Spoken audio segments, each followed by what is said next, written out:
Don't clear the traffic alert until the traffic is in sight. Okay, and I'll say it again. Don't clear the traffic alert until the traffic is in sight. So often we get into habits, so many people get into habits where they fly along. I've seen so many people do this. They fly along, traffic alert on their screen.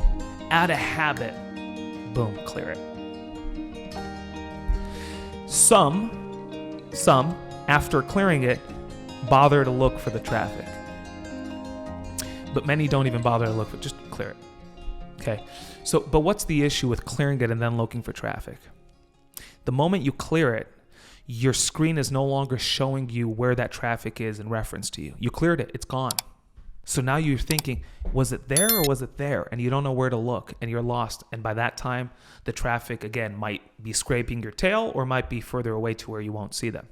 So this is a very important habit, but doing this right in the right order goes a very long way in showing that you're a safe pilot who understands how to use the system. So it goes like this. You're flying along, traffic alert. You look at the screen and you see where that traffic is in reference to you. So let's say it's at your 3 o'clock. You don't touch anything. You look to your 3 o'clock and you start trying to locate the traffic visually. And you don't stop locating the traffic until you locate the traffic.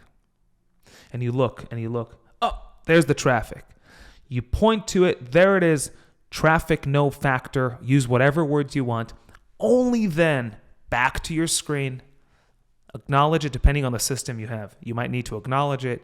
Then you could delete it or clear it. Sometimes you just clear it, whatever it might be. Only once the traffic is in sight, I want you to go ahead and clear that message out. In other words, the sequence is this. It brought something to your attention. You looked out and verified it's no factor. We dealt with the threat. And only then do I clear the message that told me about the threat in the first place. Does this make sense? The sequence, the order here? It's a little, if you start thinking of it this way, it gets a little funny when the system tells me of a threat and I just clear the threat. But I don't actually make sure the threat is not a factor. It's a little funny, that sequence. So you get a little traffic alert, locate the traffic, clear the threat, clear the message. Now, I know what you're thinking. You might be sitting there going, well, Yoel, I won't be able to locate the traffic every single time, right? And that's true. I don't see every traffic alert I get every single time. Sometimes they're too far from me or they're going in a direction that I can't really see, or maybe it's hazy or not hazy or to this or to that. Sometimes we just can't see them. So here's the exception. I want you to always do what I just said. You get a message, locate the traffic, no threat, no factor, clear the message. Now, the only time I want you to clear the message while not having laid eyes on the traffic outside your window is when you recognize, A, you tried, but you also recognize, okay, this is the time where no matter how much longer I keep looking out that window, that traffic is gone. I won't be able to find that. So you understand that in your head. You could also confirm on the screen, the traffic is continuing away from me, they're below me or they're above me. And once you ran through that, that's the second best thing we could do. So we ensured they're no factor through a means that is maybe a little less, what's the word? A little less perfect, right? We proved it a little less perfectly because we didn't lay eyes on them outside the window, but it's the second best we could do. And if you can't do the best, do the second best as opposed to nothing at all. So the only time I want you to clear that message with the traffic without having laid eyes on them out the window is if you recognize, okay, I'm not going to lay eyes on them. So make sure there's no threat, no factor on the screen, and then clear the traffic and continue on. So again, this is a simple thing. It happens to all of us every flight. We get traffic alerts all the time, but it's how we handle them. It's the intentionality behind how do I go about as a pilot handling a traffic alert.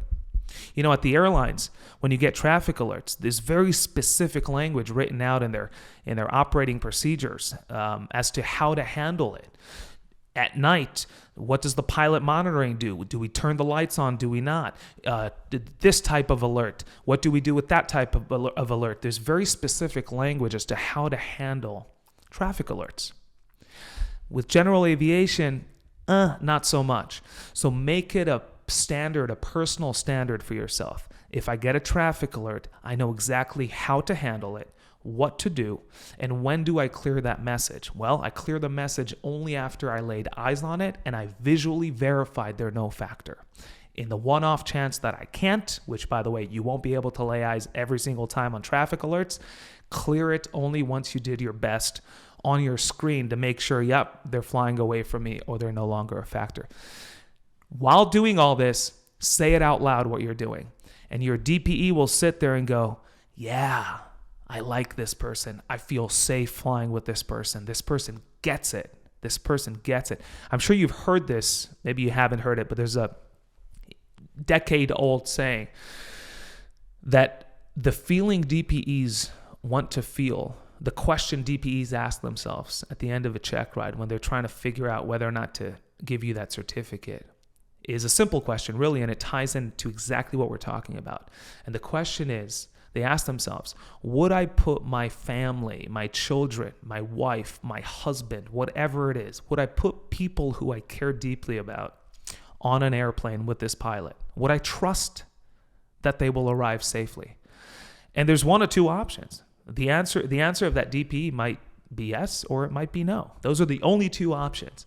And so our goal is to make sure, what could we do throughout that check ride so that that answer at the end of the check ride of that DPE is, yes, I would trust this person to fly my children someplace. Now, they probably wouldn't put their kids on a plane with you, and don't get offended. You just got your license. You're a brand new pilot. They might be whatever it might be. But generally speaking, that's the general feeling they're going for. Would I trust this person with people I care about, with their lives in their hand? Either a yes or a no. So all these things we're talking about, keep this in mind. These are things that go a long way. They earn you great points on your check ride to leave the DPE with a sense of, this person is serious. They're aware of what's going on. They handle things the right way, in the right order. And their habits are solid, because it's good habits that save lives more than pretty much anything else. It's good habits that save lives. So the DP will walk away with that feeling, and that's really what you're shooting for. So traffic alert, look out, no factor, clear the alert. That's the order. It takes 2 seconds, but it goes a long way. And then speak it out loud while you do it, so the DPE knows exactly what you're doing. Speaking things out loud is probably your best friend on your check ride. Just by the way, not to get off topic, but I know we're talking about how to leave a good impression. Because again, if you don't say it, they don't know you did it. It's just the way the world works.